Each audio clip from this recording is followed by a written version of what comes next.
Hello. How y'all doing? Thank you. First, let me see, can the folks near the back hear me okay? Okay. There's going to be some background noise. I apologize for that. Ted assures me that he did reserve our customary room. Apparently there was a scheduling mix-up and another group was already in there that's customarily there on First Fridays, and we're delighted to let them have their usual space and meet out here. So I thank all of you for your flexibility and accommodating the arrangement, and I apologize that there will be a little more background noise than we're accustomed to. If at any point anyone's having trouble hearing me, please raise a hand and I'll try to speak a little louder. Hopefully my theatrical training will serve me well tonight. So 2018 is going to be a really interesting year. We are going to have Pluto continuing in Capricorn. What I'm going to do, let me just kind of overview my big thing here. Pluto, I'm going to start with the three outer planets and what they're doing, and then I'm going to give sort of a rough overview of the year. Then we're going to go month by month, the key events. And it's a little tighter than my previous year's presentations. I decided I was getting a little too much into the minutiae previously, and I'm going to go a little more big picture, so there's fewer concepts and it's easier to grok overall. I do need to talk about some of the stage setting. I know some of you astrologers will be familiar with some of the initial material. Bear with me a few minutes. We'll get down to the particulars of 2018 very soon. Pluto will be in Capricorn through 2022. This means major structures breaking down, including, of course, the US government, as you may have noticed. Pluto in Capricorn, Pluto comes in and acts to destroy or transform that which has outlived its usefulness. All over the world, the last few years since Pluto came into Capricorn, things are changing, breaking down. The old order is not holding together. My own feeling about what's happening globally is that there is a golden age arising. And I know it may not look like it at first glance, but my perception of what's happening is, and my experience in the inner worlds as I work shamanically and spiritually in those levels, is that there's a huge amount of spiritual light flooding Earth, and it's getting more intense by the day. Think about your own healing process as a person. When you've got some old stuff to deal with, an old wound, it doesn't just magically disappear, does it? It comes up, you feel it, you have to deal with it, you have to process it, and then it clears. This is what's happening for all the dark stuff we've held on Earth for the last 5,000 years. And we get to clear it in just a few years. So my understanding of what's happening right now is the light is flooding the planet, the golden age is even now arising, and all of the dark stuff that's out of harmony with the new order is now showing itself to be cleared. That's why Donald Trump is president. He perfectly personifies exactly what we're now clearing on the planet. He came to show it to us and to encourage it to show itself so it can be cleared by the light. That's my own perspective. You're entitled to your opinion, but that's my perception of what's happening. So I'm actually very optimistic about what's happening globally. There is a massive breakdown. It's going to get more intense until finally the tipping point is hit, and this amazing new reality beyond our wildest dreams will arise kind of miraculously. So that's what I see us moving toward, and that's the perspective I'm coming from here tonight. Okay? Now, Pluto is obviously breaking down the old stuff. Basically, if a governmental structure has become too corrupt, and there's a lot of wonderful things about the US government, and there's a lot of things that have been taken over by the powers that be to enrich themselves. Trump, for example, is radically plutocratic. He's doing everything he can to benefit the wealthy and the 1%. The tax bill they're trying to push through right now, my understanding, it totally enriches the rich and eventually sucks it out of everyone else. So the powers of plutocracy, also personified by Pluto, are very much on the rise. Okay? So that's all happening. It's all part of the great clearing and tumult that Pluto brings along. Even the metoo events that have been happening recently, all these prominent men now being accused of sexual malfeasance and quickly brought down, people who have been prominent for years, is part of Pluto. Pluto is sex.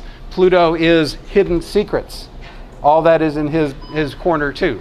So that's yet another flavor of Pluto in Capricorn. The old structures of, perpetual, inappropriate behavior of men toward men and women who are in some way submissive to them is now coming to light so it can be cleared. So just another flavor of the whole Pluto process we're in my opinion. So that's part of what's happening with Pluto. Neptune is in Pisces through 2024, a couple of years longer.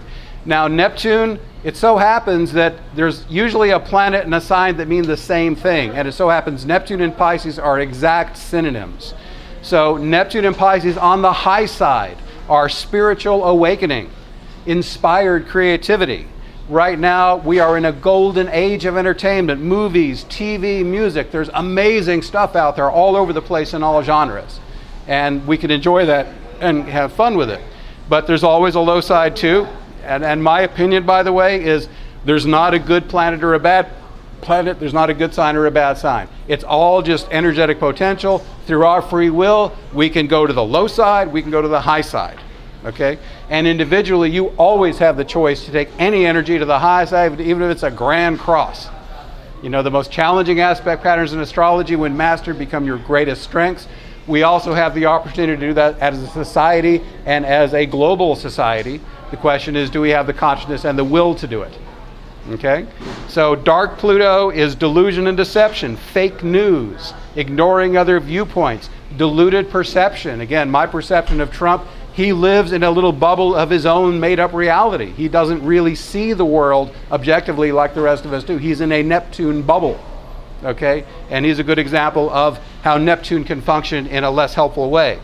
Another Neptune manifestation, the opioid crisis, epidemic proportions. Even Trump had to admit it was an emergency and declare it as such. Okay, so substance abuse is a low side Neptune manifestation. With Neptune and Pisces, we would expect some of that. Okay, mass escapism, people losing themselves in social media, video games, and all those great movies, TV, and music, if too much overdone, divorces you from the things you're here to do in regular 3D reality. How many people do you know who lose themselves in video games or on their phone all day doing social media? I mean, a little bit's nice, but if you're on there hours a day, they're actually showing it melts your brain. They're actually showing a lot of the teen suicide and self-harm, which is rising, is because they're spending so much time on the cell phone. Okay? So again, wonderful tools if used with proportion and proper use, but when overdone, they get into the dark side Neptune play. Now, another high side thing, in my opinion, of Neptune that's rising now is the plant spirit teachers. Ayahuasca, San Pedro, Huachuma, peyote. These are powerful teachers that I have worked with for years and that have taken me faster into spiritual awakening than anything I've ever done. So Neptune in Pisces also offers a positive life-affirming opportunity to work with substances and intelligent entities that can do wonderful things for you. So there's a high side on the altered states field as well. Even substances that are man-made, like LSD and ecstasy, have helped many people open to new realities, and for many has created a much more positive life experience. Now, they also are open to abuse, and they can be also negative as well. But these are opportunities. Again, we can take the substance, the opportunity, and take it high or low. So that's what I have to say about Neptune. Uranus and Chiron I'll talk about more because they are both changing signs this year. So we'll talk about those two planets as we get into their sign changes. I want to talk briefly about the Uranus-Pluto square. I know we astrologers have talked this to death for years now. It's not even exact anymore. There were 7 exact hits, 2012 through 2015, of these two planets making a right angle to each other. But it is still in play. By my calculation, this stays in effect through the end of the decade.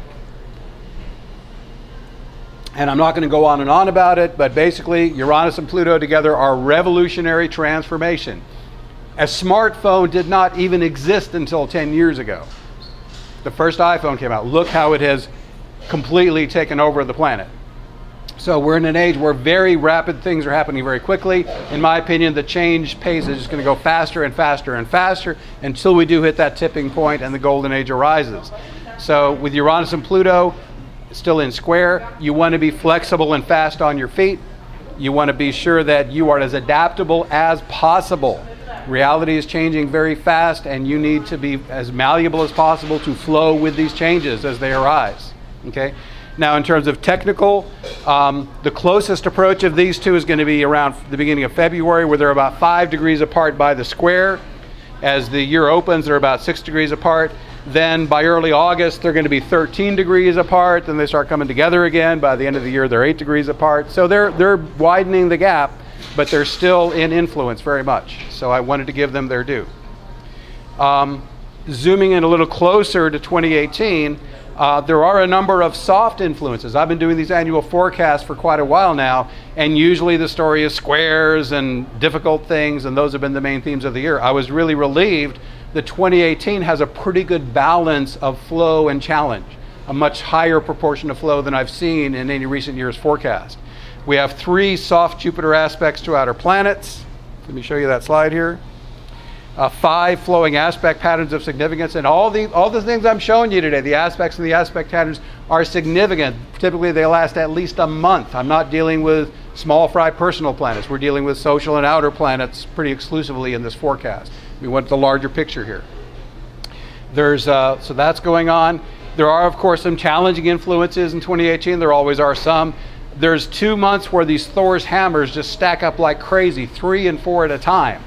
And I'll be telling you about those. 5 eclipses, not just 4, and 3 significant T-squares later in the year. If you want to go month by month, the months with greater flow overall would be January, April, June, November. Neutral months that don't even have a major event occurring in that month are March and October. A major event as in large enough to put in an annual forecast. Mixed months, August and September, and the more challenging months, February, May, July, and December. So that's the overview before we dive into individual months. January 15th, Jupiter sextile Pluto. This is my pixelated slide. This is actually going to happen 3 times in 2018. January 15, April 14, and September 12th. The orb lasts about 11 months. Now, when I say orb, I'm going to use that term a lot tonight. Orb means close enough together to be connecting energetically. It means, like horseshoes and hand grenades, close enough to matter. Okay? So the orb of this, by my calculation, is late November 2017 through late October 2018. What orb do you use? Like how much? 3 degrees? 5 degrees? Or? Oh no, I don't remember exactly, but with global astrology, I'm using like 15 degree for a conjunction, 10 degrees for a square or an opposition. As Rick Tarnas demonstrated in the book Cosmos and Psyche, when you're just doing what's called mundane astrology, where you're just looking at the global stuff without reference to a natal chart, the orbs are much larger than you would use for like transits to a natal chart. Okay. Does that make sense? Yes. Okay. So the orbs, I widened my orb significantly about a year ago for mundane work, and they seem to work really well. Okay? Thanks for the question. Yeah, thank you. Okay. So I'm going to give you tonight a handful of ideas about ways to use these particular aspects. I just need to tell you, I'm not going to give every possibility. I could do a whole lecture on any one of these aspects and all the ways it can be used. There's dozens of possibilities. They're only limited by your imagination. As my wonderful astrology mentor, Kelly Lee Phipps, who was also a founding member of this group and is no longer with us, sadly, said, when he taught me to do interpretation, he said, don't use the cookbook thing. Don't go look in Rob Hand's Planets in Transit book. You see, think creatively. What are all the archetypes associated with Jupiter? What are all the archetypes associated with Pluto, with Capricorn, with Scorpio, the planets and signs, and freewheel it. Just creatively come up. How could those keywords all come together in a cool way? So that's how I interpret. It opens up a vast array of possibilities if you interpret creatively in that way. So what I came up with is this Jupiter sextile Pluto event could amplify transformation, occult practice, prosperity, shadow work, sacred sex, joint ventures, and business success. So those are all wonderful high side possibilities of this aspect that's running pretty much the whole year. So you can call on those guys. And I need to mention, you can use what I call shamanic astrology, and there's many flavors of this practice, but what I do is I get a mental understanding of what the 2 planets are about, or the forces, and I actually call them as living beings. How many of you have worked with the planets as actual entities with consciousness? Well, try it out. It's amazing. They are, yes, bodies out in space, but they are archetypes that live right inside you. They're always there. And if you say, hey, I'm just sit down, hey, Pluto, Jupiter, I would love some more financial abundance this year. Could you give me some? And then when I make the request, I then relax and just breathe, and I actually feel the energies coming into me and making shift in my energetic field. And I know that's really woo-woo, but that's what I do, okay? So anytime you want to really fire up a particular planetary natal setup or moving setup of any kind, Just talk to the planets, get a mental understanding, what are they capable of by their archetype, and ask them to work with you on that way. I'm a big fan of really partnering with the planets. Don't just play victim. They're just raw material. What you partner with them to make them is what makes the difference. Okay? I view the universe the same way. Okay. So, again, that's most of the year. Our next big event is a lunar, let me see, yes, a Leo lunar eclipse, January 31st. This is a total eclipse, and typically the closer the luminaries are to the nodes, all things being equal, the more potent the power of the eclipse is. They're about 3 degrees from the nodes here. So we got to start with the obvious. Whatever sign the moon is in is the flavor, and it's important to understand the difference between a lunar and solar event. A lunar eclipse or a full moon of any kind is about release and adjustment. A new moon or a solar eclipse is about new beginnings or applying fresh energy to something already started. So that doesn't mean you can't ever start something new under a full moon eclipse, but the basic vibe is what can I release or adjust? That's mainly how the energy likes to play. So with a moon in Leo, the question is, look at what you're doing in the Leo archetype. And I don't care what your sun or moon sign is. As Kelly loved to say, you are all 12 signs strangely mixed, was his particular phrase. Okay, so you've got all 12 signs in you somewhere, even if it's an empty house, you've got a house that's influenced by that sign. So there ain't nothing you ain't got. Okay, so there's some Leo in you somewhere, as there is every other energy we're talking about tonight. So you ask yourself, what's Leo? It's the archetype of the king or queen, which basically translates to leader, the one up in the spotlight, the performer in the spotlight, the child, the inner child, being playful, rest and recreation, appropriate risk-taking. These are the primary Leo archetypes that I work with. So ask yourself, when this eclipse hits on the 31st, how am I doing in all of these areas? Is there any of these themes that it would help me to do less of or transform so they serve me better? So that's the most obvious way to work with any lunation. Just look at the archetype and either adjust or release it or start something new. I use the 4 asteroid goddesses, and Ceres is 2 minutes from the moon. That's 1/30th of 1 degree away. The moon and Ceres are basically joined at the hip on this eclipse. So working with the Ceres archetype is pretty important here. Now Ceres is a rather complex archetype without going into the whole mythology of Ceres. On one level, I mean, the glyph itself looks like a sickle you would use to harvest grain that they used in the old days, okay? So she's the grain goddess, she's the harvest goddess, she therefore has an association with abundance and prosperity. That's lovely. She also has a little more challenging side, and she, as we know, Greek and Roman gods, they all get different names. She's also known as Demeter, mother of Persephone, and to vastly simplify that myth, Pluto came along, raped her daughter, dragged her down to the underworld, and kept her down there for quite a long time. Ceres didn't know if her daughter would ever come back, and she mourned. Ceres, basically, the grain goddess, covers all the grain on the planet. Everything died, and everything on Earth was in danger of starvation and dying. So the gods say, we can't have this, we got to have Earth keep going, we'll work something out here. So in the end, a compromise was negotiated. So her daughter Persephone stays as queen of the underworld for 6 months. That's fall and winter. And then the other 6 months she gets to come up, and that's spring and summer. And that's the mythological explanation of the seasons for that. Okay. So basically, the themes we can draw from that are relevant are the theme of mother-daughter relationships, the theme of release and return, and of course the theme of sorrow, which Ceres had big time while her daughter was gone. So any of those themes, abundance, sorrow, release and return, mother-daughter issues, could be very strongly amplified during this lunar eclipse. Now the thing about eclipses, and the reason astrologers get excited about them, is they're like newer full moons on steroids. Okay, a typical lunation, you might do it a couple of weeks, you got the thing going on, and then it fades, and the next lunation comes along to replace it. Lunations, like that are eclipses, can last 6 to 12 months. You can work these guys a long time. So that's why eclipses become important. Now, one thing I can't get into tonight on this level is your own chart, and basically any lunation or any event, it may look really powerful here on the sky chart, but what you have to do is take it down to your own natal chart and say, okay, does it actually line up on something in my chart that's really juicy? A sensitive point that's relevant and hot in my own chart. And that's the part I can't do for you tonight. You'll have to do that for yourself. I'm just giving you the general sky view, and you can then translate it down, or you can consult a professional astrologer. There's lots of them here in the room who can help you interpret that in terms of your own life. Okay, so that's the series Juju on that.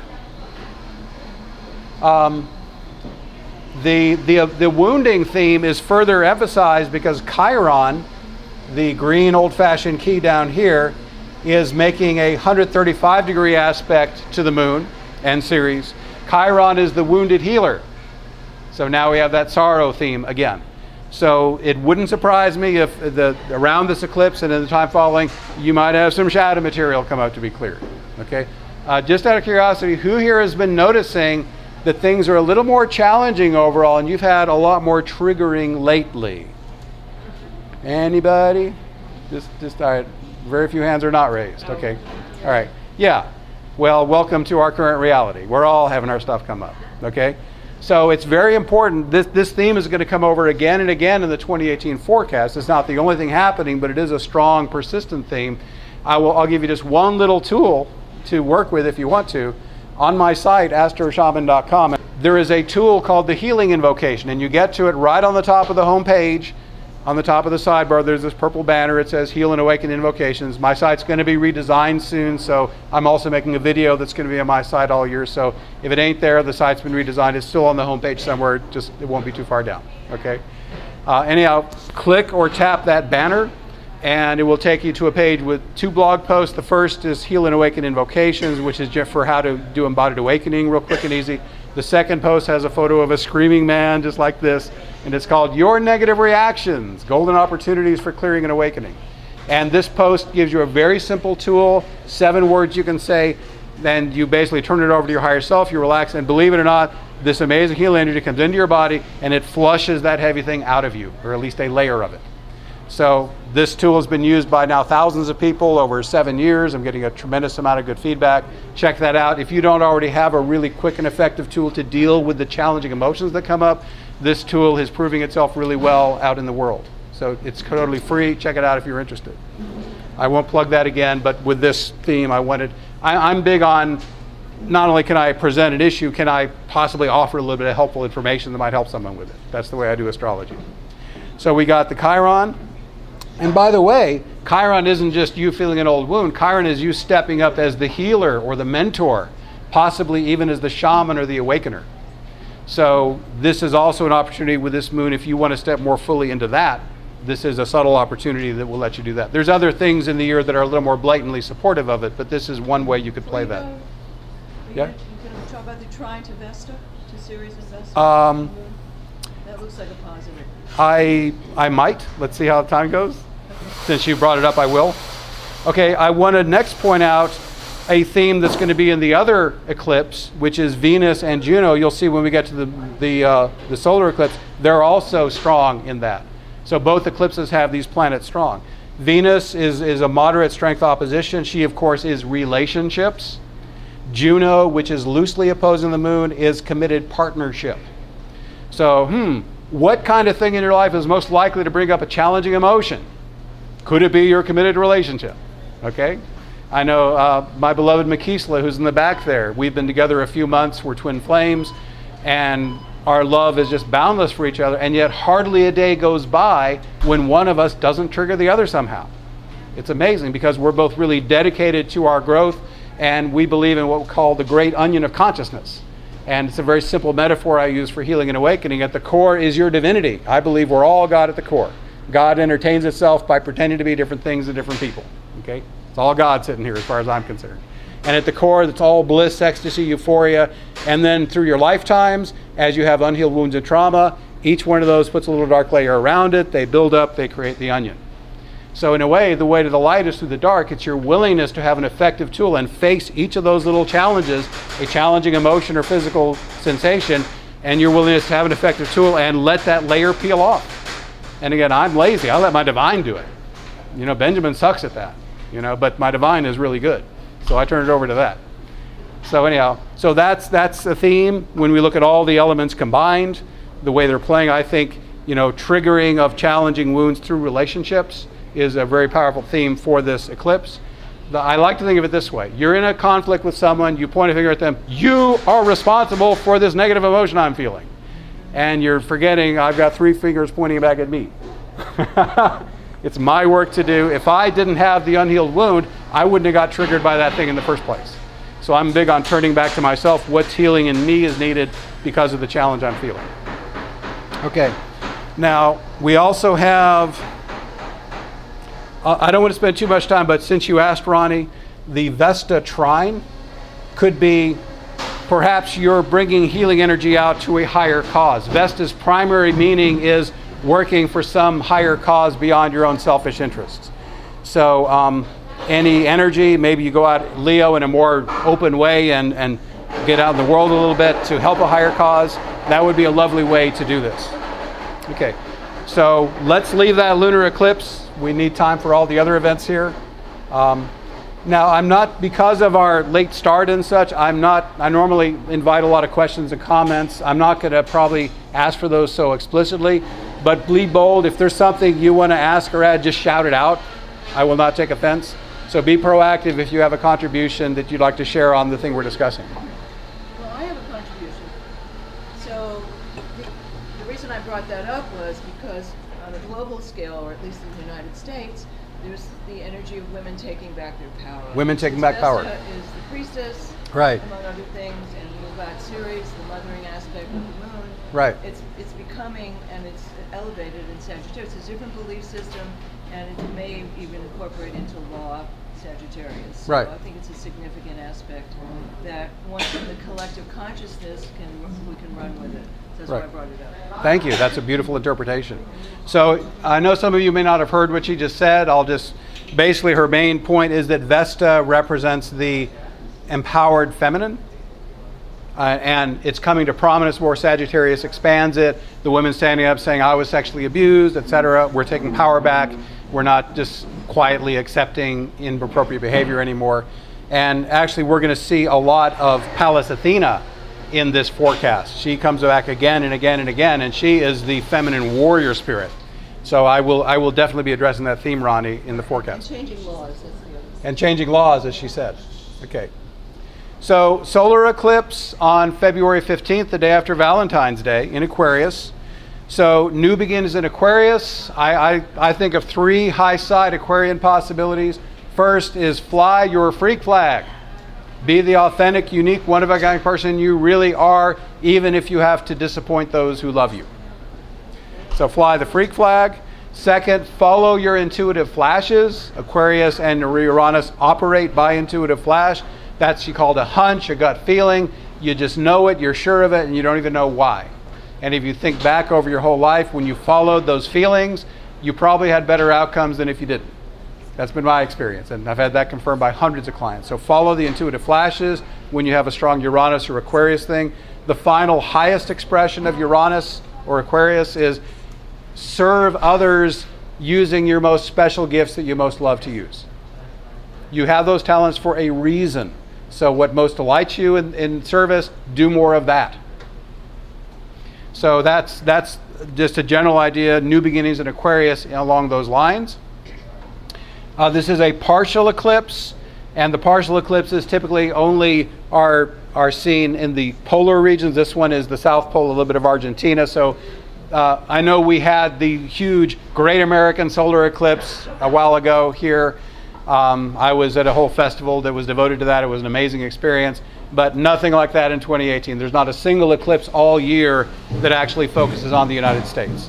We're just going to work with the downstream effects of the Great American Solar Eclipse for a while, okay? So nothing of this is going to be particularly US focused, okay? So another interesting thing about this eclipse is it's tightly conjunct Mercury and Juno, okay? So what I tried to put all that together into interpretation. What I came up with is a communication breakthrough in committed partnership. I love the use of that. And since we had that lunar eclipse 2 weeks before that may have had some triggering happening around shadow material, what a beautiful follow-up where, yeah, we had some issues come up in our relationship, and now here's this wonderful solar eclipse that's inspiring us to communicate in a whole new, innovative way. And if you don't already know about it, there's a book I love to recommend. It's called Nonviolent Communication, 3rd edition by, some people know the book. And I've done classes on this. It's amazing. And I don't want to get into a whole riff on this, but if you are having communication challenges, if you don't already have a really great system that enables you to communicate in conflict to get wonderful win-win solutions for everyone, this book is amazing. Again, Nonviolent Communication, Marshall Rosenberg. Get it. If you're here in the Asheville area, Steve Torma does wonderful classes on it. So anyhow, that will help you with your communication beyond your wildest dreams if you don't, because you know what? We're not taught how to communicate when we're raised in this society. We have no idea. We're taught dysfunctional power over communication. I have to win. It isn't about that. It's about everyone coming out on top. Okay. So as I said, Venus is here, loosely conjunct the luminaries. Juno is super tight. And so the strong relationship focus we saw in the lunar eclipse continues in the solar eclipse on February 15th. The tight Uranus sextile, again, Uranus and Aquarius mean exactly the same thing. That just reinforces the themes I gave. I'm going to be using these 3 words a lot today. Fly your freak flag, follow your intuitive flashes, serve others using your special gifts you love to use. And the whole thing's amplified even more by a Jupiter square. Jupiter is amplifier. Jupiter just makes much larger whatever it's hitting. Jupiter is the biggest planet in the solar system if you don't count the sun. So when it shows up in a chart, it's just making it bigger. So it's a very strong emphasis. It's one of the most powerful lunations of the year, in effect. Okay. Now, I like to use Sabian symbols, and I need to backtrack back to that lunar eclipse. I forgot to give the Sabian for that one. So back on January 31, and let me explain what these are. What's a Sabian symbol? Thank you for asking. I was just going there. Way back in the early 1900s, an astrologer sat down with a really great psychic, and he had 360 cards, and it was one for each degree of the zodiac. And they were all mixed up in random order, and he handed them, and he had the psychic give 360 word pictures, and he just wrote them down on the cards, and those became associated with that sign of the zodiac. And many astrologers over the ensuing decades have discovered that the Sabian symbols add a cool layer of meaning that you wouldn't get beyond that. So it's a totally psychic thing, and I like to use them because they enrich the interpretations. So the Sabian symbol for the lunar eclipse on the 31st in Leo is an evening garden party of adults. So my take on that is this supportive or backbiting? Is this party really wonderful people who are supporting each other? These people who are sniping each other and playing little nasty ego games? To me, what I take from that around the relationship theme is be mindful who you associate with. They influence you more than you realize. Hang out with people who are positive, high vibration, who are helping you become the person you want to be. Try to avoid people who are toxic, negative, who are obviously not assisting you in the growth curve you're on. Okay, so the Sabian symbol for the Aquarius solar eclipse is a tree felled and sawed to ensure a supply of wood for the winter. I go pretty broad on this. I say, okay, let's think broadly. Let's think the felling and sawing of wood is like the shadow work we're doing. We're sawing into our old wounds, we're stacking, we're reorganizing our psyches, and we're storing up a foundation of a healthy relationship, so when the winter comes of relationship and challenge arises, have we each in the relationship done our psychological work so we can survive the tougher times? That ties into the relational theme of the eclipse as well. So that's how I interpreted that. If you've done any shadow work on your own, you know that the shadow always reveals gold when you get down to the bottom of it. So it's a beautiful thing. So any questions or comments before we move forward? All right. Now, there's 2 months that have no major events, at least not major enough that they made it into this presentation. March is such a month. Obviously, there's astrology energies happening, but no major juicy stuff like I want to report on here. April, Jupiter sextiles Pluto again. We already talked about that. Just noting it happens again for the second time on April 14th. April 17th, Chiron enters Aries. Chiron, I showed you earlier, the green old-fashioned key-looking thing. And Chiron is making a very interesting movement from Pisces to Aries. Now, in astrology, we look at the planetary movement from the Earth's perspective, and there's a lot of retrograde that happens. That means it's like the planet takes 2 steps forward, half a step back, 2 steps forward, half a step back. They do a lot of moving and starting. So Chiron is coming into Aries, but he is going to go back into Pisces again, and that will happen on September 25. He'll finally come into Aries to stay for a while on February 18 of 2019. So the cool thing about Pisces to Aries, Pisces is the last sign of the zodiac, Aries is the first. So I like to think of the Pisces to Aries movement as the movement from dreaming to doing. Letting go, beginning again. So this is with all Chiron things. Of course, Chiron, as I've already said, is shadow work. So as he's moving between Pisces and Aries, if you've been thinking about working on your stuff, doing psychological work, counseling, this is a good time to put it in gear in 2018. Likewise, if you are going to embody Chiron for the benefit of others, healer, mentor, shaman, whatever, it's a good time to be moving into that. My own perspective is the golden age is dawning, the dark side is rising to meet it, and if you perceive yourself to be a light worker or someone who wants to assist with the rising of consciousness, you are on duty. However ready you think you are or are not, do what you can and cultivate your awakening so you can serve more effectively is my own strategy, okay? So Chiron to Aries is very much stop just thinking about doing the healing and mentoring and stuff and just get out there and start doing it however you can. Even a small way will help someone. Okay, so that's that. And then in May, 15th of May, Uranus comes into Taurus. This is a 7-year event. Uranus spends about 7 years in each astrological sign. He's been in Aries for a while. I'll talk more about that when we talk about the retrograde back there. But Uranus into Taurus, comes into Taurus on the 15th, backs into Aries on November 6th, and then comes into Taurus to stay for 7 years on March 6th of 2019. Again, as I play with keywords, you could revolutionize sensuality. Wouldn't that be fun? Taurus rules all 5 senses. This, I mean, of course, we all think about sex when that word comes up, but it's all 5 senses. Could you revolutionize your life so you're having a wonderful time in your human body with what you're seeing and hearing and smelling and tasting and touching? You know, where we came to be physically incarnate. You know, I know that I am spirit in this body, but I love the pleasures of the body. They're amazing, okay? So as Uranus comes into Taurus, you know, enjoy what your body has to offer you in terms of pleasure. Maybe you can go beyond the 5 senses and start, how many of you have had perception beyond the 5 senses, anything psychic or intuitive, you know, that woo-woo stuff? Yeah, most of you here in the room. So Uranus say, how about a non-traditional outside the box sense, like beyond the 5? So as Uranus comes into Taurus, it'll be easier to have those more subtle perceptions. How about a more intuitive approach to making money? Maybe you've been trying to run it off from your left brain and you need to say, hey, Spirit, I've been working hard and I ain't getting the money I thought. Why don't you pop some intuitive flashes to guide me in my abundance? Great thing to do with Uranus and Taurus, which does rule money. On a global scale, resource management revolution.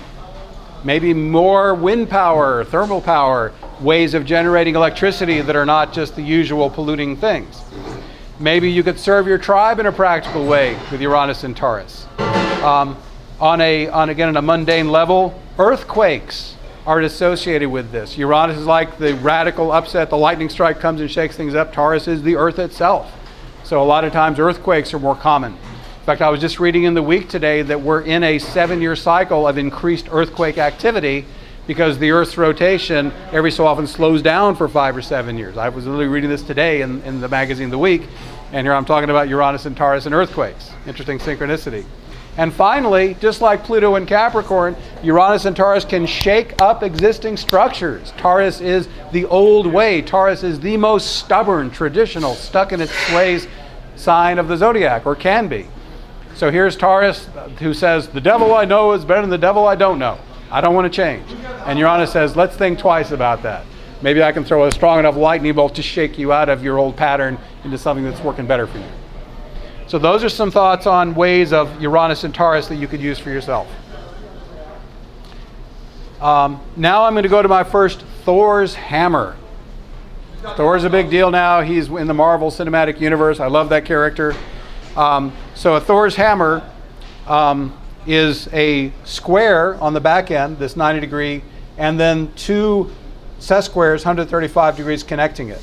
And we've got a major hard aspect and two minor hard aspects. So the nature of a Thor's hammer, there's challenge in there for sure. Okay, and the nature of the planets in there give you a sense of the flavor of the challenge. This Thor's hammer is Ceres, Jupiter, and Chiron, May 1 through June 7. Now, as you look at the slides, I'm probably not going to enunciate the middle date, but what I'm doing here is the first date is the date when it comes into orb. The pattern forms at all. The second date is the peak of its power when it's the most exact in its configuration, and the third date is when it finishes up. So when you see those 3 dates on the screen, that's what those are. So this one is about shadow work, abundance, and becoming the healer because of the archetypes involved. Yes? The healer or the mentor. So those are the key opportunities. Usually in a Thor's hammer, the planet at the tip is the one that the other two planets are flowing their energy to. Okay? So that's that. And then it gets really interesting. A triple Thor's hammer. Whoa! Looks kind of like an alien spaceship, doesn't it? Okay? So this is the same Thor's hammer we saw before, but we have two new asteroid goddesses, Pallas and Vesta, added into it. So here's one way to interpret all those guys at once. Ready? Heartfelt initiative to bring healing and hope to a higher cause. To analyze that, heartfelt initiative, that's Pallas Athena in Cancer, to bring healing, Chiron and Ceres, and hope, Jupiter, to a higher cause, Vesta. So that's one of many ways you can interpret that triple Thor's hammer. Beyond the specific interpretation, anytime I got that many Thor's hammers hanging out together, that's a period of challenge overall. So May 16th through May 31st, while these three are all forming this larger pattern, you can pretty well count on the second half of May having more challenge than usual. So be ready to adjust and to, you know, make accommodations if things don't go quite the way you thought they would during that time frame. Did you have a question? Yeah, is there any theme of those challenges? Any what? Any theme of those challenges? It could be very broad. I'd say probably the main themes would be around, I mean, Chiron is really the focal point of the whole pattern. So again, wounding, healing, stepping into your challenges, stepping into your role as a healer or mentor is the way I would expect it largely to play out. But any of the planetary themes could be in play. Pallas Athena is feminine assertiveness, challenges in moving fully into your feminine authority, even whatever your gender might be, could be a theme there as well. Okay, then on May 25th, Jupiter trine Neptune. This one aspect lasts about a year. So it's exact on May 25. It actually begins, now this lecture is taking place on December 1st. This is exact tomorrow on December 2nd. So those of you in the room, this is happening right now, okay, in its first form. But it happens again on May 25th, 2018, again on August 19, 18. The orb is mid-October 2017 through mid-October 2018, 1 year long. So a long time to play with this wonderful energy. So among the ways you can use this, there's a lot of them, okay? More direct divine connection in your religious practice, more intuition informing your personal philosophy, taking on more of a role as a wisdom sharer or spiritual teacher, sacred sexuality, foreign travel, shadow work, occult and spiritual practices, creative inspiration, and dream work. These are all based not just on Neptune and Jupiter, but also Jupiter being in Scorpio with the interpretation, okay? So trines connect easily, but they only give you so much for free. The benefit you reap from this aspect will depend on how much effort you put into it. Next, a Grand Trine. This is the only major aspect in June that is super big. Pallas, Jupiter, Neptune. Basically, the entire month of June, the 1st through the 30th, is this guy, okay? So how can you play with this one? You can work on, okay, basically the overall interpretation is feminine assertiveness, strategy, and practical creativity, receive luck, intuitive support, and easy flow. So Ronnie brought out the beautiful theme of more feminine empowerment. This Grand Trine is a golden opportunity in the month of June for you ladies who want to step up and be more assertive. Let me clarify, what is the difference between feminine assertiveness and masculine assertiveness? Masculine assertiveness is more like a sledgehammer. I'm just going to go destroy it and make it happen. I'm going to defeat. You know, Pallas Athena can be more strategic. It's one of her key things. She says, okay, we don't have to go to war. Can we talk? Can we use nonviolent communication? Can we find a way to strategically get everybody getting what they want so that everybody wins? That for me is the highest expression of Pallas Athena. Now she can go to war if she has to. In modern culture, Pallas Athena on the warpath would be like a Wonder Woman or Black Widow in the Avengers movies, or Buffy the Vampire Slayer, or Xena the Warrior Princess. You know, very strong, powerful female warriors. But again, the idea here is she's in Cancer, which is nurturing, healing. She doesn't want to fight if she doesn't have to. Fight if you must, but if you can find a negotiated settlement where everybody wins, even better. And with this beautiful trine, the month of June has a lot of opportunities for that. Next up, another Grand Trine, and this is the first event in July. 3 different planets here: Ceres, Saturn, and Uranus. Okay, this begins on the 19th of June, goes through July 28th. The themes here, again, I'm going to give one overarching interpretation with all the planets. Abundance, sorrow, and release and return are supported by intuitive guidance, unconventional modalities, and practical implementation. Okay, I'll say that again. That was a lot. Abundance, sorrow, and release and return, the themes of Ceres, are supported by intuitive guidance and unconventional modalities, which are Uranus, and practical implementation, which is Saturn. Okay. Now, a lot of astrologers say, oh, Uranus and Saturn can never get along. Saturn's all traditional, Uranus is all radical. I have them both strong in my chart, and they play very well together. What I do is I let Uranus lead. The idea I work with, the further away the planet is, it's the boss. The transpersonals are smarter than the personals or the socials. Okay, so Uranus says, I got the intuitive flashes, I'm your divine popping down the really best thing to do. If Saturn doesn't fuss with that, says, okay, fine, let me organize it for you. Let me make an actual practical plan so we can do that. Anytime you have Uranus and Saturn in aspect, they can play happily if you let the intuitive flash lead and Saturn just kind of organizes and manages it for you. So that's how I was playing with them in this interpretation. Okay, next, let's do some more eclipses. 3 of them. So we start on July 12th with a solar eclipse in Cancer. Okay, so again, new beginning, solar eclipse. Cancer, the energy of the mother, the nurturer, the healer. I want my resources in place. I want my security. So new beginnings in any of those themes are really great under a Cancer new moon or a Cancer solar eclipse. It is a partial, and it will be the South Pole and South Australia. So again, not hitting much of the world. And again, you can always tell, because if the luminaries are far away from the nodes, the horseshoe guys, basically, if I've got a luminary within 18 degrees of a node, it's an eclipse. If it's 19 degrees away, it's not. Okay, and in this case, we have the node like 15 degrees away. If it were much farther, we wouldn't have an eclipse at all. So those eclipses, they only make shadows around the poles, not much further. Okay, it takes a much closer alignment of the luminaries and the nodes to have eclipses that actually put shadows across the main land masses. So that's kind of how it works astronomically.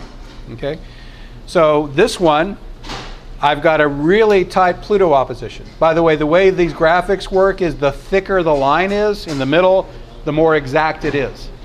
Okay, Solar Fire does this. Okay, so I've got Pluto not even 1 degree off the opposition to the luminary. So what is Pluto?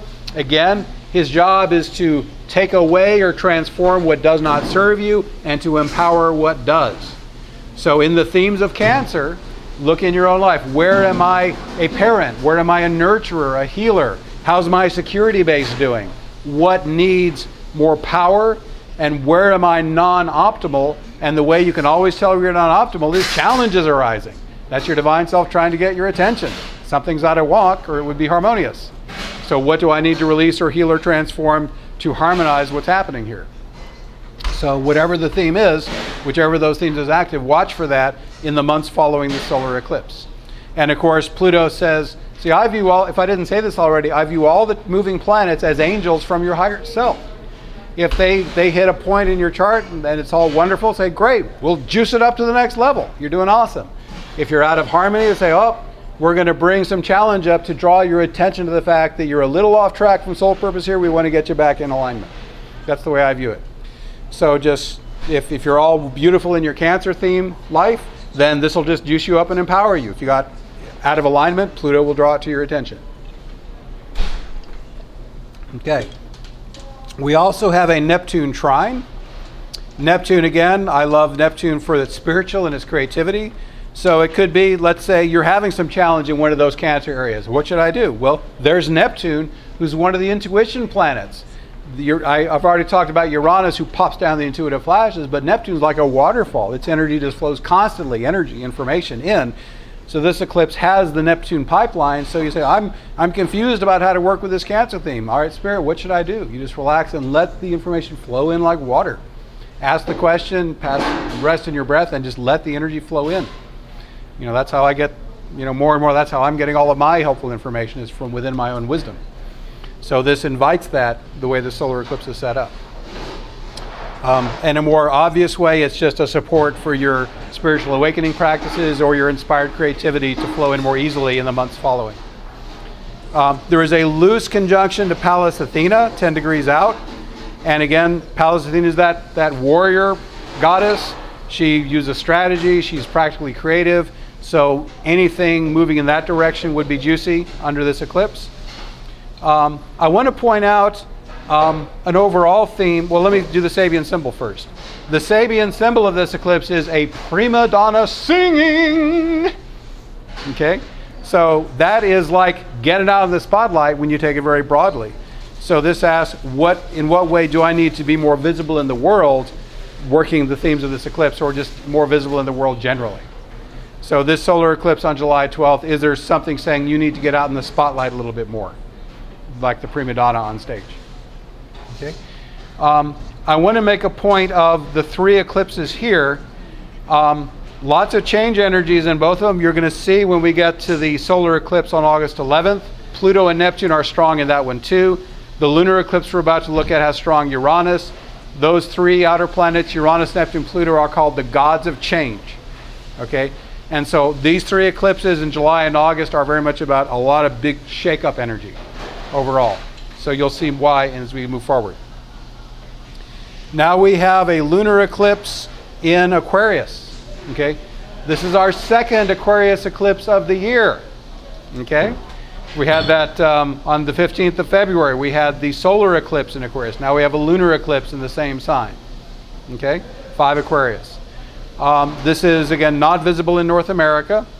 It's about 1 degree from the node, so this is super tight, super powerful. Remember, when the nodes are very close to the luminaries, these eclipses, all things being equal, have more power. Okay? So, first off, let's go to the obvious, a moon in Aquarius. So this is about release and adjustment in the Aquarian themes. You know them now. Fly the freak flag, follow the intuitive flashes, serve the collective using your special gifts that you most love to use.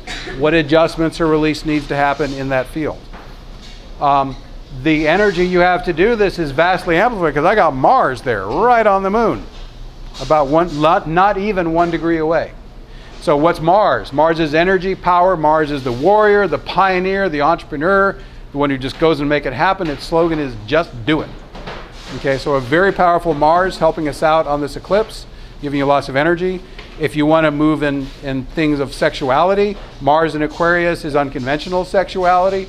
That could be, obviously unconventional things like same-sex connection or polyamory or whatever your connection style is. Or it could just be, wow, how in my existing sexual relationship, even if it's a heterosexual and monogamous, is there some innovation we could take, something we could do to make our sex life more wonderful that we maybe haven't tried before? So even innovating within an existing frame could be cool with Mars and Aquarius on this moon. So those are some possibilities of how to play with that. We have an aspect pattern. How many of you saw that big old T-square? So the T-square talking about physical points only, is Sun, Moon, Mars, Uranus, and Juno. So I, of course, created a simple way to think about that is a paradigm shift in committed partnerships. There's a relationship theme again. Okay, big theme in this year. So that's a beautiful way you could play that using that T-square. Of course, there's many other possibilities. I'll leave those to you to come further. The Sabian symbol of this eclipse is a council of ancestors has been called to guide a man. So are you the man or are you a council member? Okay? Are you prepared to play either role? So around this, the main theme is, wow, is there some area in which I need counsel? I'm floundering, I'm not really clear. Can I turn to someone who is wise to assist me, or a group of people who are wise? Conversely, am I a wise person? Do I have, even in one area of life, some wisdom to share, and would it be good for me to share that with others? So that's what comes to me around that Sabian symbol. We next come to the solar eclipse, August 11th. This is the second Leo eclipse of the year. Again, we had the other one already, which was a lunar eclipse in Leo back earlier in the year. But now we have solar eclipse in Leo again. Leo archetypes, you can probably remember them now. I'm a leader of some kind. I'm a performer in the spotlight. Child, inner child coming out to play, rest and recreation, risk-taking appropriately. Those are the main Leo themes. Okay? So what new energy do I want to put into that? I just heard someone thinking about houses. Please, on these charts, please ignore the houses on these graphs. Okay, I ran them all for Asheville, but since we're talking globally, you know, depending on the part of the world you're in, that sun and moon could be in any of the 12 houses depending on where you're at. So please, I'm only interpreting these eclipses and events in terms of their sign and aspect. Please, there's no house information here until we get to the United States chart later. So it's a partial eclipse. Once again, the nodes are way far away, 13, 14 degrees out, so it's quite a ways out. It'll be visible in way North America, like way up in Canada, Greenland, Northern Europe, Northeastern Asia. So this is, again, hitting some land masses, but not too many. It's tidally conjunct Pallas Athena. She is less than 2 degrees out. There she is again. The warrior goddess, feminine assertiveness, strategic planning, practical creativity, another strong theme for her again. And Mercury is very close. Mercury is 4 degrees off conjunction to the eclipse.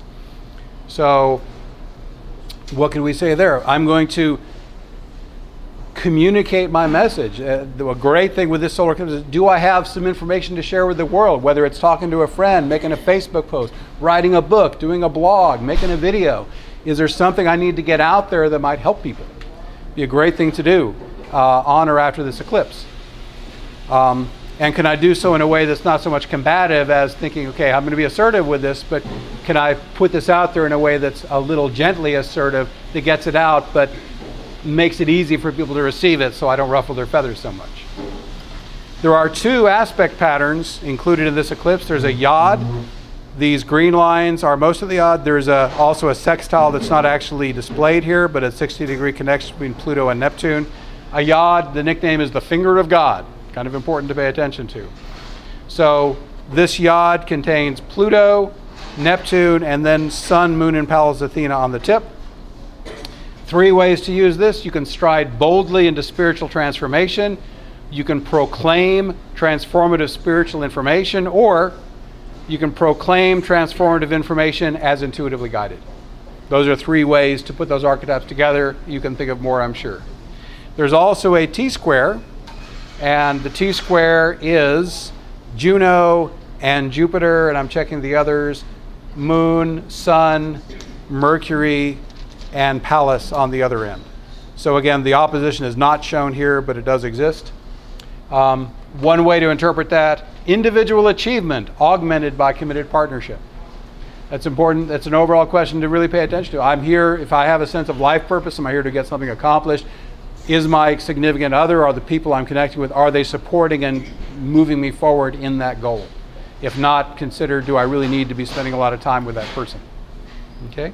The Sabian symbol A houseboat party crowded with revelers, the water reflects its lights.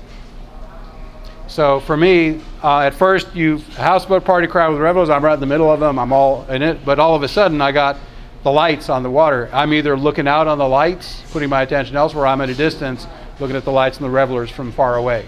So to me, this says, am I holding witness consciousness in the midst of activity? And for me, my experience of that is, before I had any kind of real spiritual awakening, a thought, an emotion would come up, I'd just get moved around by it. I thought I was the thought, I thought I was the emotion. When you achieve first level awakening, which is I'm just the pure awareness observing what the ego's going through, all of a sudden, oh, that thought and emotion are arising, oh, I see it from up here. I can choose whether to give that thing energy or not. How cool. I'm not just swept away by it anymore.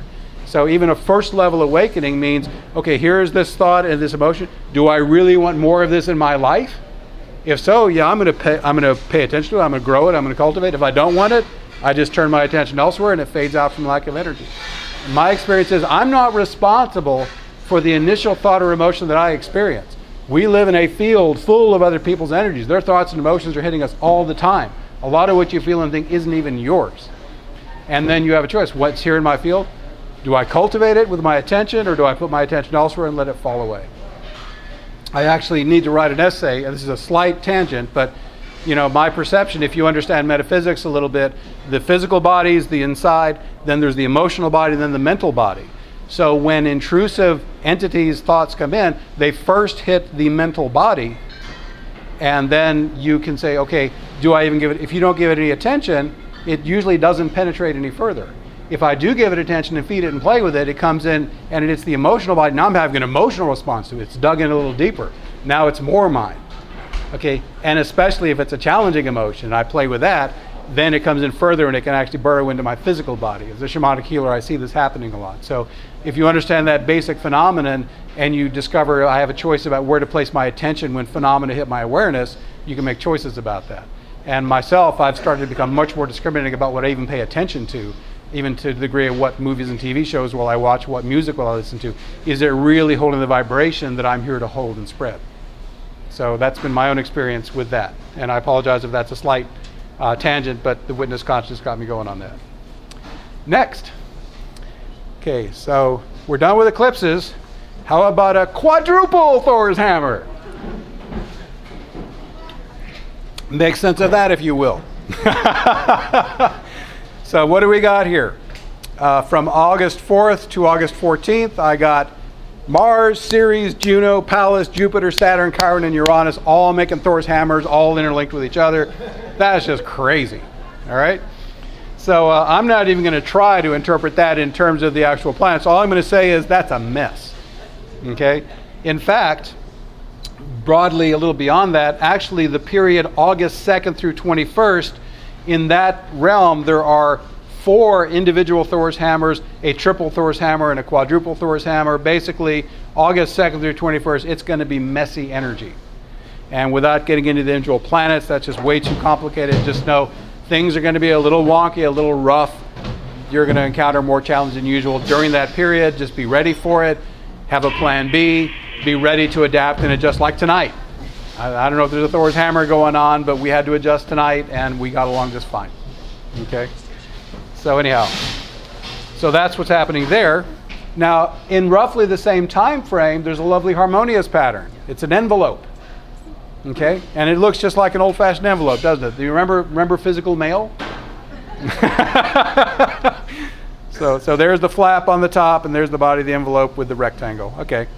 Now, if you want to use another way to think of it, an envelope is a grand trine, the big equilateral triangle, and there's 2 kite points, Neptune and Jupiter, on the same grand trine. So you can think of it as a double kite, think of it as an envelope, it's the same thing. Okay, so the broad themes here, Juno, Jupiter, Neptune, Pluto, Ceres. I get 3 main themes off this. Abundance, supported, it's obviously a flowing pattern. In astrology, my software, blue lines indicate flow and connection. Red lines indicate more challenge. Obviously, there's a lot more flow and connection here. So this period, July 20 to August 24, while the envelope is in the sky, abundance is supported, partnership is supported, and shadow work is supported too. which just makes it's going to come up, but it's going to flow more easily during this period. So isn't that great? We got the quadruple Thor's hammer thing to stir everything up, and simultaneously we have the envelope to help us work it through. Yay.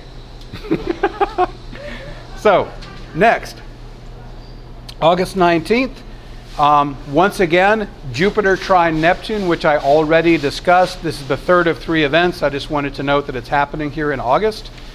Then we have a mini Grand Trine. Okay, this is a minor aspect pattern. It's a trine and 2 sextiles, and normally I wouldn't bother with this, but the planets are so important that I wanted to. Okay, so it's Jupiter, Neptune, and Pluto. This thing lasts for about a year. Okay, this thing goes from well, just a second, from November 24 of 2017, which means as I give this lecture on December 1st, 2017, it's already happening. And it's going to go all the way through October 11, 2018, almost a year long, strongest in the fall of 2018 as it tightens up at that point. Okay, so ways to use this, there's quite a few. Magnified abundance, amplified spirituality, flowing empowered transformation, good luck, and I mean that sincerely, empowered teaching, spiritual teaching, and facilitation of transformation, all supported by the planets and the signs they're in. So a lot of wonderful opportunity for a long time with that mini Grand Trine. Moving into the fall, September, we have another Grand Trine. Isn't it great to have so many cool Grand Trines in a year? This is, again, is not usual in our recent astrology. Pallas, Saturn, Uranus. Okay, this is August 21 to September 26. I interpret this basically feminine assertiveness, guided by intuition, structured by ego, similar to that interpretation I gave earlier. Then we hit a T-square, a more challenging pattern, Ceres, Saturn, and Chiron. This is August 20 through September 28, strongest on September 9th. This is the most blatant shadow work pattern all year, okay? I mean, Chiron's the wounded healer, Ceres is sorrow and release and return, Saturn brings some challenge to the party. So this one's pretty intense for shadow work. So just expect between August 20 and September 28, you're going to get more triggering, a lot more layers of the onion are going to offer themselves up so you can clear them and awaken more deeply. Okay, so healing and beyond just overall shadow work, this could be the healing of abundance issues because Ceres is in the mix there. And you could step out and use this in a beautiful way to do authoritative healing and mentoring with these planets in combination. So those are some other cool ways to use this. Next after this, September 12, Jupiter sextile Pluto again, the final exact one that we already talked about. And on September 25th, Chiron retrogrades into Pisces. I've talked about Chiron, wounded healer, shadow work, mentor, shaman, awakener, you know, all that. We talked about him coming into Aries and being more assertive with that. Now he's going back into Pisces where he's been for the last few years. Remember I talked Pisces dreaming to Aries doing. We're going to go dream a little while longer, and he's going to hang out in Pisces September 25 to February 18. So again, you had roughly 5 months. Chiron went into Aries April 17, about 5 months of that. Now you got to start onto it. You saw how it was working in reality. Now a few more months of a little more passive time, dream, imagine, regroup. And then when he finally goes back into Aries for several years on February 18 of 2019, you can take that reflection time and move it to make it more effective. That would be a cool way to use his movement back into Pisces for a few months. So that's my thoughts on that. We then have a blank month, October, with no aspects or events big enough to merit inclusion here. This moves us on to November. Jupiter trine Chiron, another lovely Jupiter aspect. This is the only Jupiter thing that only has one hit. It's a one shot. Okay? So exact on November 1st, in orb September 20 through December 13th. I interpret this smoothly amplified healing, mentoring, awakening, and higher level teaching. So a lot of beautiful opportunities with that Jupiter Chiron trine. Again, remember, trines are lazy. They give you a little bit for free. They need your magnified attention and juju behind it to really make it go strong. Next up, a mystic rectangle. Woohoo! Okay. What do we got here? We got Juno, Pallas, Jupiter, and Chiron, October 15 through November 17. And it's the tightest aspect pattern all year. And again, the more exact a pattern is, the more juice it has. Every single one of these planets at the peak is at 28 degrees and change. In fact, they're all within a quarter of a degree as they peak here on November 2nd. That's amazing for all 4 planets to be that tight. Okay? So the way I interpret this is good luck and healing in strategically managed committed partnerships. So that's a lot. Again, look at your committed partnerships. Manage them consciously and strategically in a way that benefits everybody. This will bring you good luck, and it will help healing happen in those partnerships. So that's one beautiful way to use that mystic rectangle while it's active. Then Uranus retrogrades into Aries. If you remember earlier in the year, Uranus came into Taurus, and I talked about the 5 senses and all that. So he's backing up into Aries again for a bit on November 6th. He'll return to Taurus a few months later. Again, Uranus spent about 7 years in Aries, and this is like revolutionary action, to be the warrior, the pioneer. It's very active, it's very aggressive. You know, the way astrology works is Aries is like the first sign out of the box. You get it going, you kind of get the momentum up, and then Taurus is, okay, we got a little momentum now, let's ground it, let's solidify it, let's build a foundation. So your Uranus, the last 7 years, whatever you've been doing in terms of your, you know, being your authentic self, getting your intuitive flashes more online, serving others. Now you can, you know, do a little more initiating here, but then just kind of ground it and get it kind of rolling into a pattern as we go back into Taurus in 2019. So that's my thoughts on Uranus there. Jupiter only makes one challenging aspect all year to another slow planet, this quincunx to Uranus.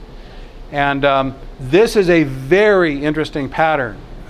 First, I'd like to note that the planets here are at 29 degrees 56 minutes in their signs, on the cusp of other signs, and they're moving different directions. What's so fascinating about this one is Uranus retrogrades from Taurus to Aries on November 6th, and Jupiter moves from Scorpio to Sagittarius on November 8th, the very day of this quincunx. So what I'm reading here is both planets are changing signs. That is a significant change because, again, Uranus only changes every 7 years, Jupiter every year, and the quincunx itself is an angle of adjustment. And you know, this is Uranus, shake it up suddenly, Jupiter amplifying it. So what I'm feeling is in the weeks around November 8th, the energy is going to be very volatile. Things can change quickly and rapidly. So be aware of that. Really be in tune with your intuitive flashes and be willing to make shift quickly. Don't deliberate too long. If you got a clear intuitive flash, act on it here in the late October, you know, November timeframe. And in my opinion, that will be an excellent way to make really good use of this come together. And my keyword for it is major radical adjustment. So be light on your feet in the weeks around November 8th as that thing fires up. Also on November 8th, as I just said, Jupiter enters Sagittarius. Here's a situation where Jupiter and Sagittarius mean exactly the same thing. The interpretation of the planet and the sign are identical. So here's all the keywords. What can you do while Jupiter is in Sagittarius, November 8, 2018 through December 2nd, 2019? It's in the sign continuously during that time. The energies of the professor, philosopher, guru, religion, world traveler, adventurer, meaning of life, expansion, joy, exuberance, and enthusiasm. Doesn't sound too bad. Okay? So those are all amplified by Jupiter being in that sign and are all available to you should you choose to put your attention on that. Yes? What dates did you say? November 8th? Okay, it enters on November 8th, 2018. It's in Sag all the way through December 2nd of 2019. So Jupiter is in that sign for about 13 months. December, we're nearly there. T-square with Mars, Juno, and Jupiter, starting October 28th, going through November 22nd. Intense focus on committed partnerships. Again, Juno is committed partnership. Mars and Jupiter are both very active. The T-square is intense, possibly bringing a challenge. So again, pretty much through most of November, watch your committed partnership. If a challenge arises, understand it's something being stirred up to be healed, if it can be. You know, you might be looking at your partners here. Is this a connection that should continue? Can we heal it and take it to the next level? I'm always a big fan of challenge because it's how you grow and evolve and become a more conscious, awakened person. Peel the onion. And then our final aspect pattern of this is a T-square again with Pallas, Uranus, and Pluto. Barely makes the cut, comes into orb on December 22nd, 2018, peaks on January 13 of 2019, goes all the way through April 4th of 2019. I opened, one of the very first things I talked about tonight was the Uranus-Pluto square, which tends to get rekindled when a third planet comes and forms some kind of T-square with them. And this is the only time in 2018 this happens with a slower planet. And it's Pallas Athena again, okay? So what can you do with this one? Radical empowerment of feminine assertiveness, strategic planning, and practical creativity.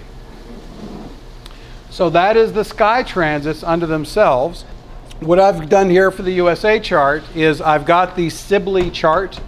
This is the chart. Now there are several competing charts of when was the United States born. This is the one most commonly used in astrology. It's for July 4, 1776, 5:10 p.m., Philadelphia, Pennsylvania. The United States planets are shown inside the wheel, and the transiting planets are shown outside. Now again, I'm looking at the whole year. I just chose to show the transits for July 1st, which is exactly the middle of the year, split the difference. And here I have shown the range of motion of all the moving planets, and I'll go each of these as we go.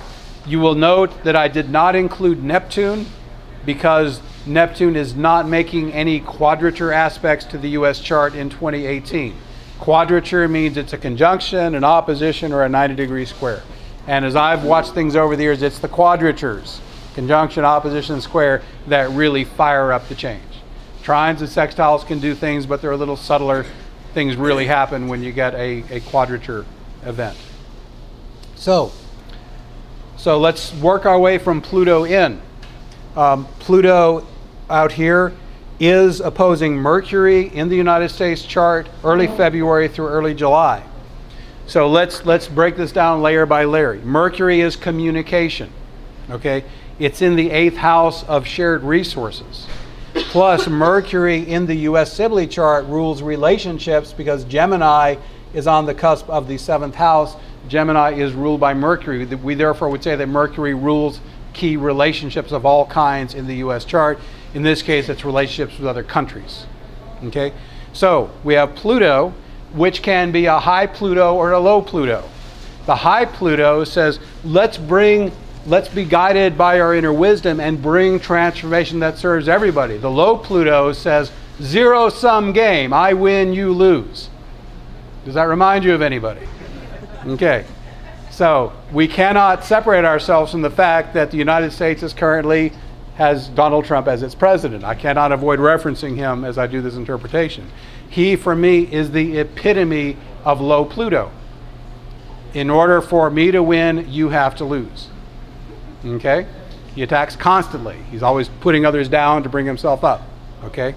I won't go on about his personality, my perception, but anyhow. So here with Pluto activating our relationships with others, this could be a year in 2018 where we continue to attack our allies. You know, the facts on the political ground is we have alienated a lot of traditional allies since Trump became president. America first, I don't care about you. Okay? So one way this could play is if Trump continues, if he stays in power, if he continues to do these things, our relationships with allies will continue to deteriorate. Okay, that's a possibility. Now another possibility is the Pluto, he could either have, maybe if he gets a walk-in and becomes an awakened being, he'll change his ways. Or maybe if he somehow doesn't become president and some comes into with a more enlightened way, this could also be, wow, let's transform these wounded relationships and heal them, and let's work together to create power for everybody. Now, that is not the current trend that I'm seeing, okay? But it's possible. Pluto is also squaring Chiron very tightly. The US Chiron is at 20 Aries, so Pluto is making a super tight square all year to that planet. I've already told you about Chiron, wounded healer, mentor healer. Okay, so Pluto square Chiron. How many would agree here that based on a year of Donald Trump, the country has become more and more wounded psychically? Our divisions are greater, Democrats and Republicans aren't even talking to each other. I'm blue state or red state, and I'm only watching the media that I believe in. I'm not even paying attention to your viewpoints. We've gotten radically divisive. So the wounding of the country, represented by transit Pluto square Chiron, is likely to get even deeper based on current trends. Yes? He's also exploited the wounds that exist in the countries. Yes. So he is going to, all the traditional, blue collar people, he's going to stoke up the racial hatred, try to say, I'm going to revive old industries, et cetera, et cetera. He's working into the past, and that's his base, and without it, he's nothing. So he really has no other effective strategy to hold power, okay, than what I can see, okay? But anyhow, so that's the likely outcome based on current trends, but as any good psychic will tell you, even the very best psychics I've worked with who have, global reputations, they say, I'm seeing a probability, not a certainty. Timelines are constantly splitting off from this moment. And so it's possible that Pluto square Chiron could say, wow, a huge national healing is happening. We are getting that around the whole sexual theme with the metoo movement, aren't we? Okay, it's really coming to light. The perpetrators are being called out and taken down. And so in that level anyway, we're having a beautiful awakening as the darkness is shown and healing is happening. And there's less tolerance for it now than there was even a few months ago. So in that way, Pluto square Chiron is showing a beautiful healing happening. These planets always work on multiple levels. It's not just dark, it's not just light. In a national chart, there's always a lot of both. So it's important to stay sensitive to all the sides of it. So that's Pluto square Chiron all year. Now, Uranus is next in line, because again, there's no Neptune action of significance this year. Uranus has been squaring Mercury already for about a year and a half, and he'll keep going through March. So that's again just paradigm shift in how we communicate. That the Uranus square, the US Mercury, perfectly timed out to Donald Trump taking the presidency. And there has been a radical shift in our relations with other countries. So one way that has played out is there's been a radical shift, and it's been alienation and separation and bad feelings happening. So that's the way it actually has played out based on my perception of the global politics. Okay, overall, I'm not saying there haven't been any good things happening. I mean, he's chumming up with the dictators, so I guess that's something. But all right, so then we got Chiron, who's very powerful this year. Chiron is bouncing around the nadir of the U.S. Sibley chart. The U.S. nadir is around 1 degree Aries. Chiron's going back and forth over that all year long. Okay, what is the nadir? It's the core of the country. So we could say Chiron there, he can wound us or he can heal us. Okay, so if Trump continues to set the tone and he's followed by enough people, then the wounding at the core of our country will deepen further. If a more awakened energy comes up and we have more healing energy, then the country will receive a healing at the core. And again, it's happening on both levels. My own calling, for what it's worth, is I'm being called to work the inner worlds, both individually and in groups.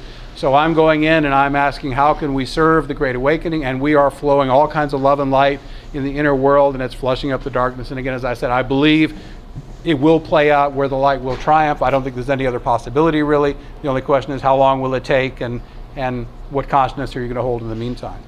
So on the surface, it looks more like crazy, chaotic, wounding stuff happening in the country. But if you're a light worker and you're working it from the inside, you're also happening this healing subtly that does not make headlines, happening from within, that are going to make the ultimate difference. So in my opinion, the global shift is an inside game. It's what we do in the inner world, both individually and more important collectively, that makes the difference. If you're interested, I have a program I do called EASE, the Embodied Awakening Support Experience. I offer it for free. Every week we meet by phone or web, and we come together as a group, and these are mostly spontaneously guided, whatever Spirit tells us to do, but usually we get into embodied awakening, we do a little personal healing, then we actually join together as a single consciousness. The whole group is one consciousness, and we do a little work there, and then we usually blend with Gaia.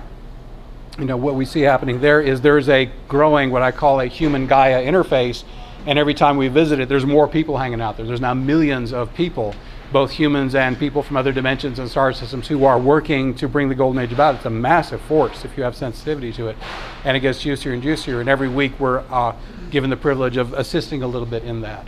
So if that sounds like something you'd like to do, go to astroshaman.com, go to services, third one down is EASE, Embodied Awakening Support Experience, plug in your name and your email. It's totally free. I accept donations, but I don't charge. And if you'd like to be part of that work, if you can't do it live, you can do it by recording amazingly. The energy of each event is held in the Akashic Records. We have an Akashic Records reader right here, Deborah, wonderful. And that you could even do the recording years later and still contribute your energy to what's happening. It's a pretty woo-woo, but it works. Okay, so that's just a note if you want to be part of that global healing represented by Chiron at the nadir of the U.S. chart. That's one way it's happening. There's also God knows how many thousands of groups doing similar work, because I found the New Age is mostly happening with small groups, millions of them scattered around the planet, sort of being synchronously guided by their inner intelligence. So anyhow, that's my perception. Chiron, by transit, is also squaring Venus, which is in the U.S. chart square the nadir. Okay, so here's Chiron square Venus. Again, what we're seeing on the surface is more wounding in our relationships with other countries. But again, it could be healing if we played it in a more intelligent and harmonious way. So it's our choice, but the current trend is more wounding of relationships. Notice how that theme has come back more than once. In astrology, there's something called the rule of three. See it once, it might happen. See it twice, it'll probably happen. See it three times, it's almost certainly going to happen. And this is one of those rule of three things. Okay, so that's Chiron. I also want to talk about Saturn to the U.S. chart, because this is pretty juicy. Saturn is going back and forth between 1 and 11 degrees Capricorn all year, which means for most of the year he's opposing Venus and Jupiter.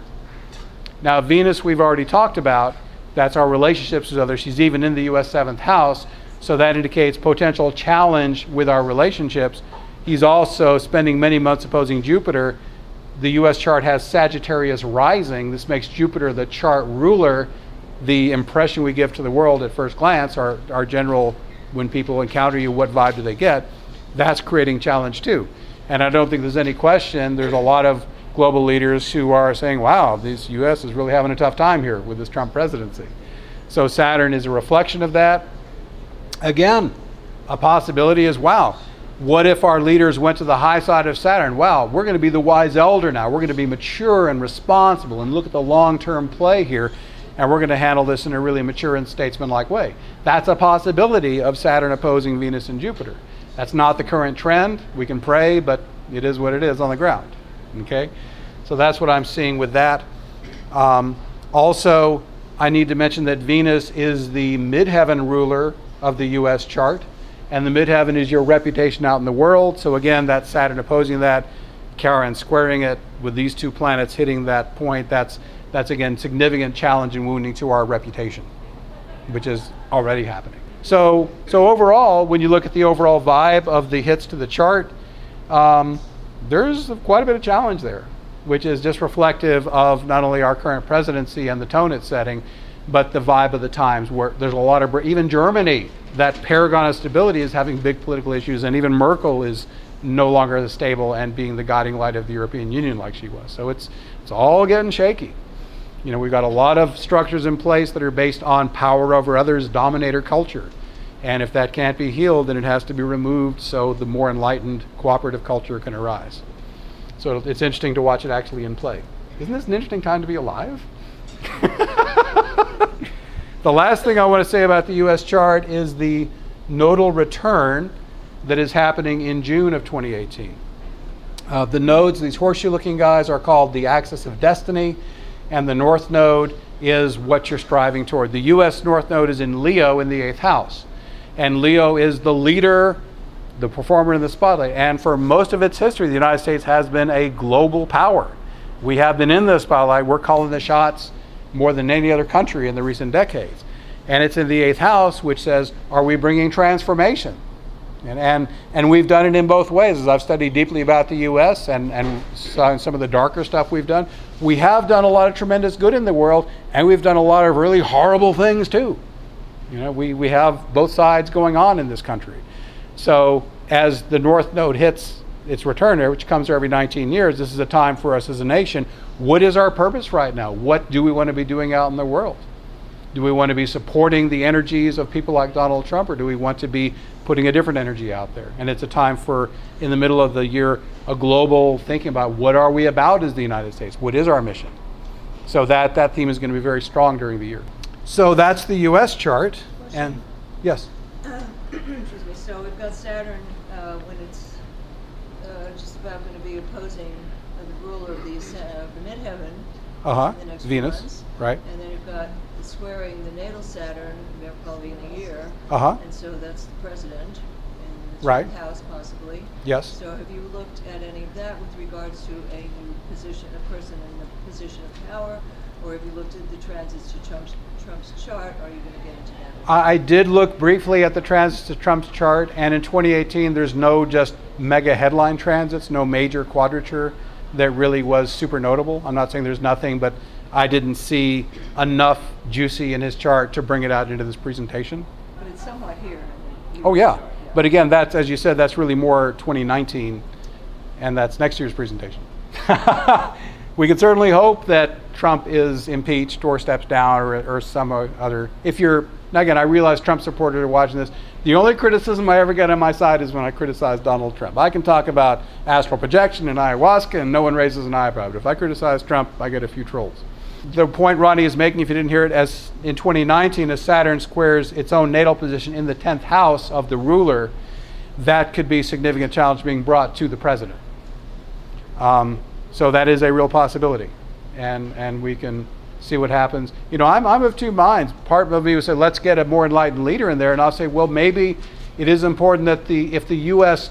structure is so out of harmony with the rising golden age that it does need to actually come down, and a revolution needs to happen, and a different kind of structure come up that's a radically different kind of golden age structure. Because my understanding, the golden age structures are not authoritarian. It is not a hierarchy. It is everybody intuitively guided. It's really like enlightened anarchy, where everyone just knows what they're supposed to do because they're getting their real-time guidance. It's a totally different setup than people who don't know their own divinity. So I don't think there's a country in the world currently being managed that way because they don't have enough awakened people yet. But I believe They started the schools in Finland for the children to do that. they have. Okay, so she's saying in Finland there's schools where that structure is They're actually just starting. starting that. Yeah. They kind of like dismantled the school system there, and so the children it's definitely a new style of free style Beautiful. education. Yeah, so there's smatterings here and there of this arising. And you go, I'm now doing groups and meditation things where we come together. I just did one last night where we come together as a group and all of a sudden we're a single consciousness. These 15 people sitting are, you know, I call it a transcendent include experience. You're still aware of your body and your consciousness here, but there's a new consciousness that includes everybody that's present as well. And this is what happens on those ease calls. We come together as both a smaller collective and then a collective of millions. And you actually are sharing in that consciousness of this group. And I'll just get totally woo-woo on you. You know, I study material called the Law of One. It's channel material, online free at lawofone.info. And they say there's 7 basic densities. We're in 3rd right now, transitioning to 4th. And the 4th density is where you're a more luminous being on a planet and you have individual consciousness, but the entire planet is conscious, and the consciousness of the planet includes every being on it. And you are completely transparent. Everybody can see your thoughts, your emotions, everything about you. There is no privacy. And the goal of graduating to that level is to completely merge as a harmonious planetary consciousness. How cool would that be? So that's what's coming next. And that's what we're starting to kind of creep toward now in this transition time. So anyhow, so I hope you like woo-woo stuff because I've talked about it a lot. I just thought of this. Yeah.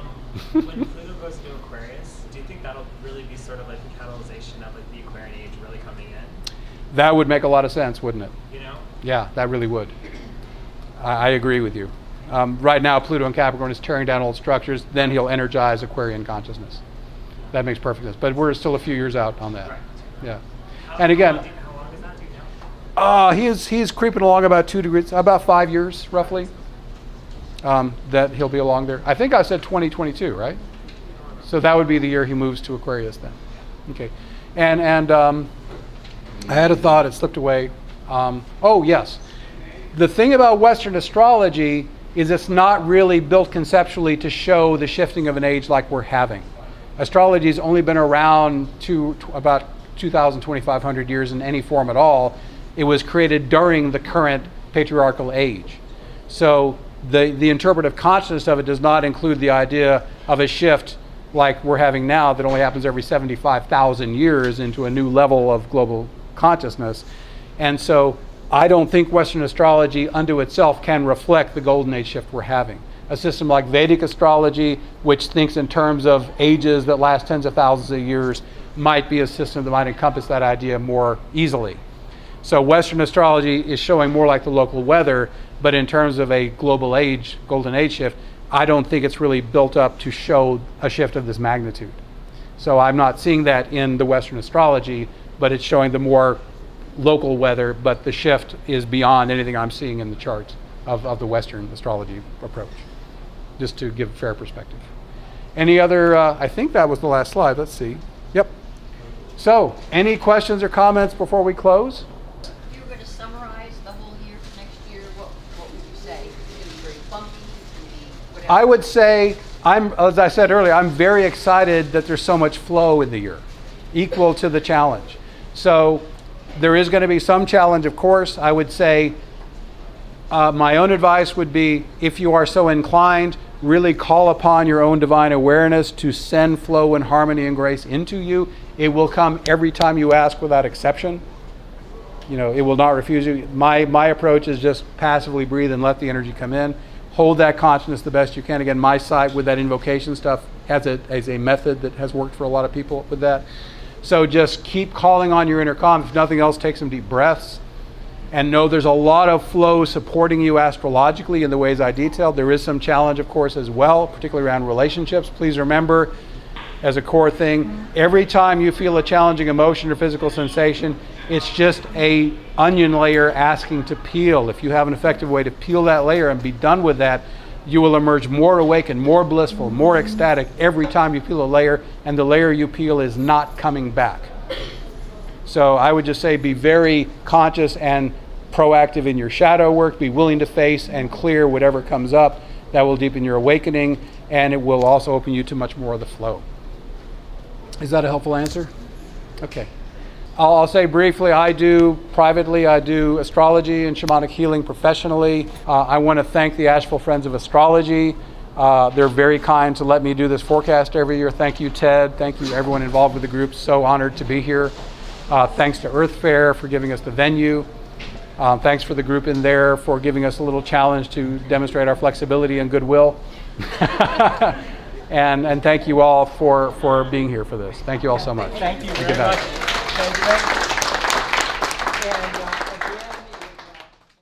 Thank you so much for watching. Please subscribe to my Benjamin Bernstein YouTube channel to be notified when I post new videos.